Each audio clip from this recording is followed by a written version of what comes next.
Coming your way on today's Philadelphia 76ers Now, we're going to talk about the latest Sixers trade buzz. But before we get started, we are 40 people away from 10,000 subscribers right here on the channel. And you know what we say, more subscribers equals more videos. So if you're looking for year-round Sixers content, we have you covered right here on the program. And this is how we roll and shake things up here on 76ers Now. We provide you with free year-round Sixers coverage, news, rumors, analysis, and more. We have you covered during NBA free agency, which is only a couple of weeks away. Our NBA draft analysis is something that I take a lot of pride in, helping lead our NBA content here under the Chat Sports umbrella. And I hope that a lot of you tuned in for a lot of our watch parties during that Celtics series, because if we continue to grow this channel, that only means live shows and watch parties are going to be increased, and the volume of them will be able to be on the uptick as well. So lock us in, subscribe to the show, and let's talk about this potential trade of Tobias Harris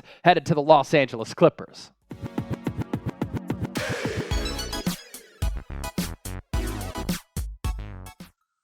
Could the Philadelphia 76ers trade Tobias Harris to the Los Angeles Clippers? That's what we're discussing on today's Sixers Now. I'm Chase Sr. Appreciate all of you for joining us here. And the reason we're having this conversation is because Bleacher Report put together trade ideas that would impact every single team, all 30 of them across the NBA. And this trade really caught my eye because if you joined us last week, I had said, for the Sixers to get serious about competing for an NBA championship, they have to trade Tobias Harris. He's come up small in too many big moments. He's a little bit too overpaid for the production that's expected of him. He's had way too many no-shows in some of these monster playoff games, and his fit on this Sixers roster alongside Joel Embiid and potentially James Harden doesn't make sense. He's uncomfortable, and it's way too clunky, and it's not a fit that I think Nick Nurse would be able to figure out. So let's begin with this trade idea from Bleacher Report, and let's dissect it a little bit because I do think it helps Philadelphia here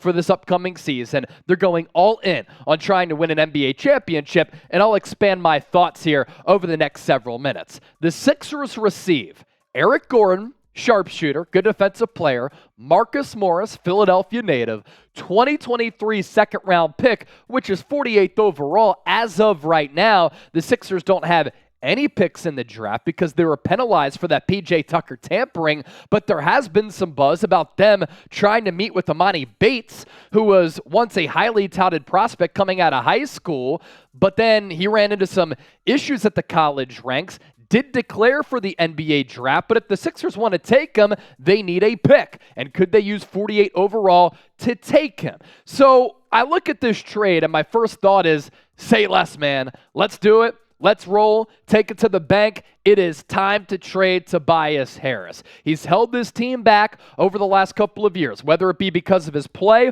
or because of his contract. And the Toby predicament has been something that's reared its ugly head time and time again in the NBA playoffs. He hasn't been comfortable in his role. I think he wants to go to a team and would be better on a team in which he has the ball in his hands a little bit more, whereas with Philadelphia, he's been asked to kind of be that standstill spot-up shooter. That's not his game. We always say, or at least I've always said, he is at his best when he's moving downhill, momentum to the cup, using that size, but also creating for himself. On this team with Tyrese Maxey as a ball handler who takes those responsibilities ahead of Tobias Harris, as well as James Harden and Joel Embiid, all options ahead of Toby. He's become the fourth guy on this team. He's just not suited for that role. And because of that, he's not a consistent enough scorer. He's not a good enough wing defender, as sometimes we've seen him get carved up by a Jason Tatum or a Jaylen Brown, like we saw in the second round back a couple of weeks ago. He's gone missing in some of these big games, and that albatross of a contract has held the Sixers back from building themselves into a more legitimate contender, either getting a better starter or a collection of role players as well, because their depth hasn't been that good over the last few years either. Now, in the NBA playoffs, you might look at these numbers and say, these are solid numbers for a fourth option, right? I think they're misleading. Nearly 18 points per game, 8 rebounds, nearly 49% from the floor, 35% from three. That looks good on paper as a number 4 option. This is one of those instances, though, in which numbers don't tell the full story and stats do lie, because the eye test tells you something different, where sometimes Toby just falls apart in some of these pressure cooker moments. And Tobias Harris, as far as his role goes, this is why I think the Sixers need to trade him, because I don't think it's something that Nick Nurse is going to be able to change. He looks and feels uncomfortable in his role. He would probably admit that if he knew that he could say that without getting public backlash from the fan base. And the guy that you'd be trading him for, at least the key piece in this trade, would be Eric Gordon. Eric Gordon is actually a pretty solid defender. He would be a better fit on this team as a spot-up shooter, because that's what Tobias Harris is not, and he's a better all-around shooter. Not playmaker, but shooter than Tobias Harris. More coming up, but first, pick a player for this Sixers team, and let's operate under the premise, right, that they bring back James Harden. Even if they sign Fred VanVleet or like a Kyrie Irving or something. Tobias Harris on this team or Eric Gordon on this team, because whoever is on this team outside of those aforementioned players, the Toby trade doesn't impact that. TH for Toby, EG for Eric Gordon.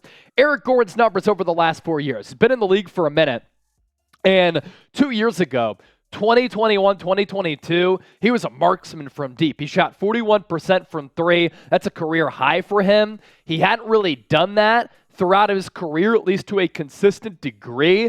And what he did in 2020, 2021, and then 19 and 20, he was way too inconsistent from long range, sub 33%, sub 32%. That flat out is not good enough. Now, it did come with a little bit of volume, but as his offensive role has changed and altered to the point where he's taking less shots, his three-point numbers have gone up. The last 2 years, you'll take this, 41+%, 37+%. He's had some injury concerns over his career, but the last 2 years, that's not the case. 69 games played, nice. 57 the year before that, 13 points per game, 12 points per game. I think has fit his role a little bit better than that of Tobias Harris. And why I like this Tobias Harris trade for Eric Gordon and Morris is the fact that Eric Gordon's a better fit, especially if James Harden comes back. They did play with one another in Houston. You also get a good bench piece in Morris too.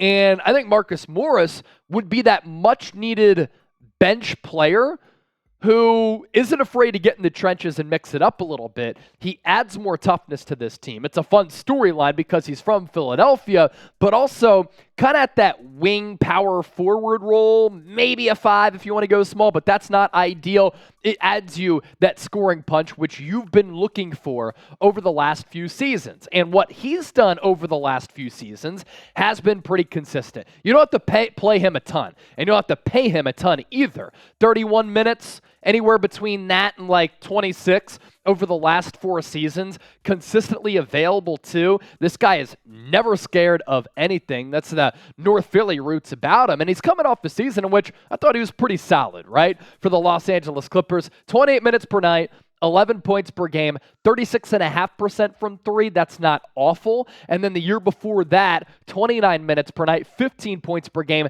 nearly 37% from three. Then the year before that, he was knocking down like 47% of his three-point attempts. And of course, inside the arc, he's a little bit more efficient as well. But the point here being, as a front court player, he can stretch the floor at least a little bit. This is what Bleacher Report had to say about this trade. Much of what Philly decides to do this offseason will revolve around James Harden's free agency. If Harden signs with the Houston Rockets or anywhere else, the Sixers may have to add some backcourt help via trade. Splitting Harris up into multiple players and a draft pick would help cover up a potential loss of Harden. Gordon put up 12.5 points on 37% shooting from three. Morris chipped in with 11. Outside shots, Philly acquires a second rounder in this as well. The Clippers get the best overall player in this deal for Harris, which is true. And he played the best basketball of his career with Los Angeles from 2017 to 2019. He did. And that's why the value of him was a lot higher back then. Because Toby was honestly a borderline all-star who with the Clippers that year was kind of hovering around 20, 45, and 40 as far as his points per game, field goal percentage, and three-point percentage. He's never really turned into that guy for Philadelphia.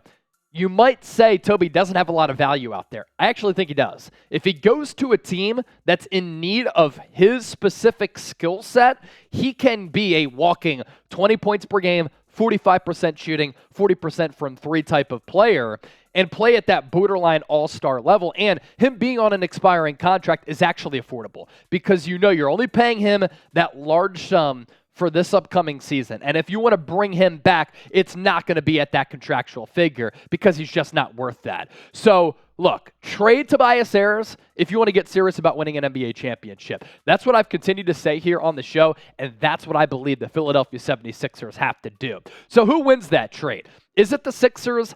Is it the Clippers? I think it's the Sixers just because of the collection of assets they get back. Just because the Clippers get the best individual player doesn't mean that they win the trade. So I'll go PHI. You let me know. Sound off with what you think, and make sure you subscribe to the show.